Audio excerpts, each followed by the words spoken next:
How to create an Uber account on Android. Tap to open the Uber app you just installed. You will see a button that says Get Started or Continue. Tap it. Now, choose to continue with your Google account or type in your mobile number manually. Easy peasy. If you typed your number, Uber will automatically send a verification code. Enter that to continue. Uber may ask for location permission. You can allow it or better pick up spots, or skip it for now and enter locations manually. Next, you will be asked to add a payment method. You can skip this step for now and add it later. Boom! You are in Uber home screen, ready to book your first ride.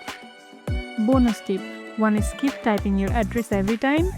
Just save your home and work locations in the settings. You did it! Uber account created.